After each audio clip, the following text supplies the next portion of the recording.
Recursion has many applications. In this video, we will examine two of them. Our first example is an animation of drawing fractals. Fractals are self-similar geometric objects. Notice the description contains the term self-similar, like the term self-referential used to describe recursive data structures. So it should not be surprising that the self-similarity of fractals is inherently recursively defined. Actual mathematical fractals repeat infinitely to become ever smaller. But because monitors have finite resolution, drawing fractals stops once the size of the drawing becomes less than 1 pixel. This check on the drawing size forms the base case of the recursive solution. Let's see how we could write a program that uses recursion to draw a fractal. The initial image will be a hollow white square on a black background. Then we divide the square into 4 squares half the size. The self-similarity arises because the upper left and lower right squares are similar to the whole. The program will consist of 2 classes. The square fractal class contains the main method that creates the window and controls the animation using a timer. You may want to study this code if you're unfamiliar with using timers to create an animation. This class also contains an instance of the drawing panel class, which draws the fractal. The drawing panel class is a subclass of the Java JPanel class. When the timer fires, the method paint is called, which calls repaint. Calling repaint causes the window manager to call the paint component method, which overrides the method of the same name defined in JPanel. The paint component method calls the draw method that recursively creates the fractal. When the animation finishes, the fractal image shown at the bottom will result. Our focus will be on the draw method because it is the one that is recursive.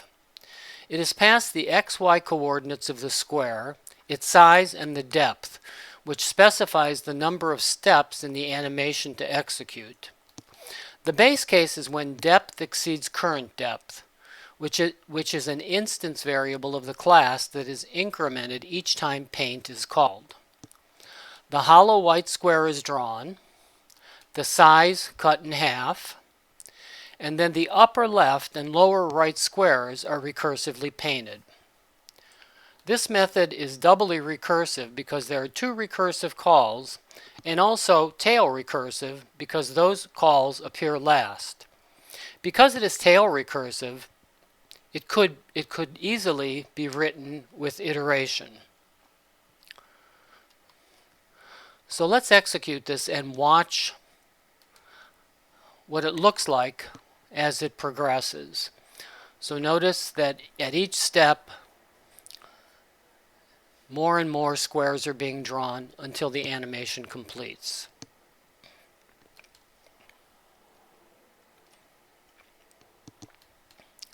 Next, let's consider how recursion can be used in algorithms that perform traversals and searches.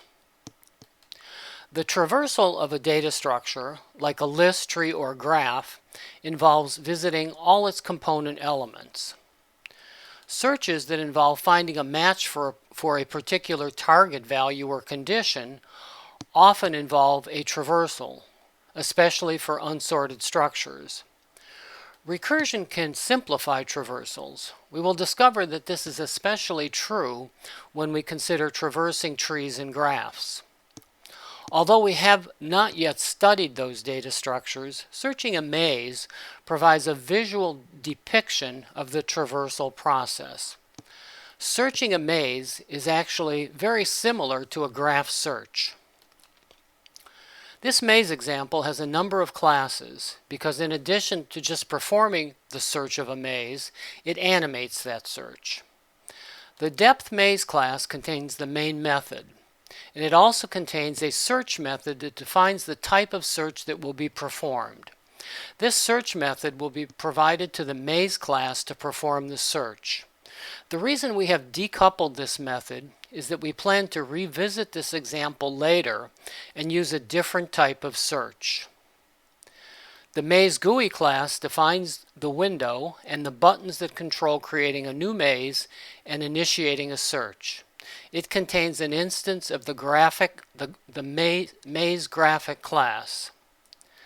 The maze graphic class extends JPanel and is the class that draws the maze and animates the search. It maintains the state of every square. The square state is defined by an enumeration type that associates the state of a square with a color that depicts that state. The maze class defines the maze and performs the search. The search is saved as a series of moves. The moves are defined using a record that consists of a location and direction. And the location is also defined with a record that is defined by the row and column and contains methods that move in each of the 4 directions. The search algorithm that will be used is a depth-first search, for which recursion is ideally suited. As previously noted, we wish to pass the method that performs the search to the maze class. Unfortunately, Java doesn't allow methods to be passed as parameters. In Java 8, lambda expressions and functional interfaces were introduced to compensate for this deficiency. Functional interfaces are ones that contain only a single method, which is true of our search interface. The method is doSearch, and it accepts a maze object together with a starting location. Next, let's look at the main method to see how a lambda expression is used to pass a method. Notice that the type of the object doSearch is the functional interface search. That object is assigned to a lambda expression which calls the method search with a lowercase s, which is a static method in the depth maze class. We will examine the details of that method shortly. When we instantiate the maze object, we pass it doSearch, which achieves the effect of passing the method search. A similar technique is often used with button event handling. The only difference is that the action listener interface is one predefined by Java.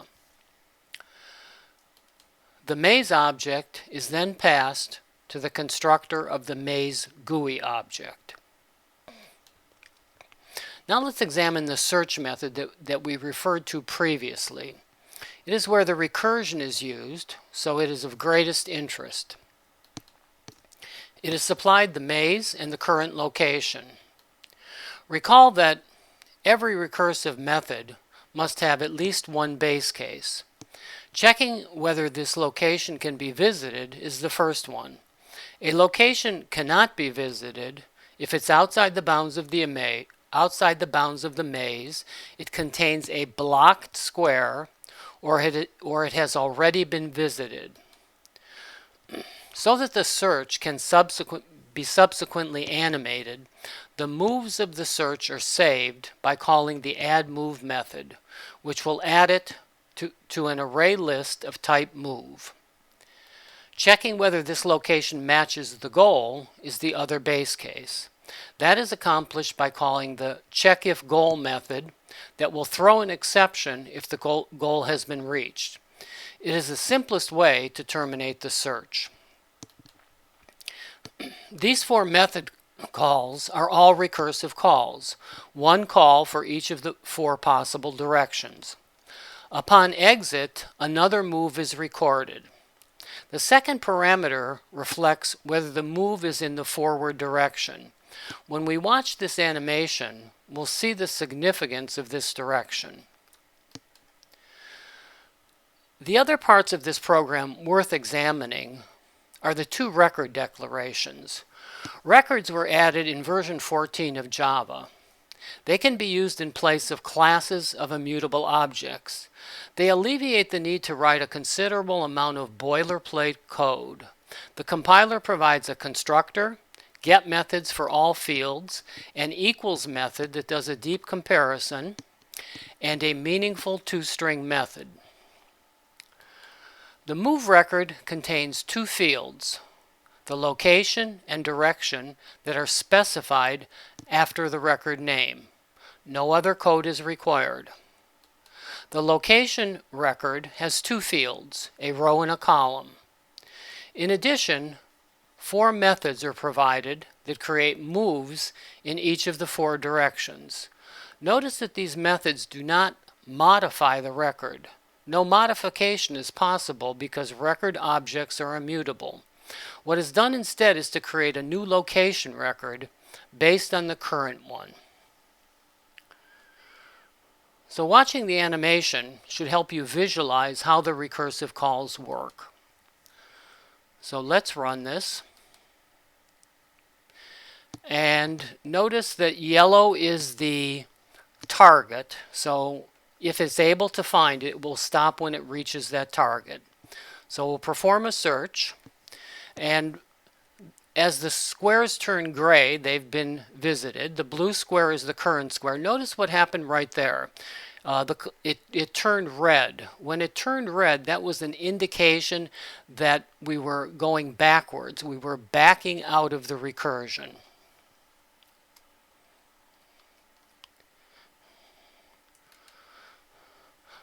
Finally, let's make a few observations about the backtracking that was illustrated in the maze search when the path squares were colored red. In any type of search, it is possible that multiple paths will be needed to be explored before the target is found, if it's found at all.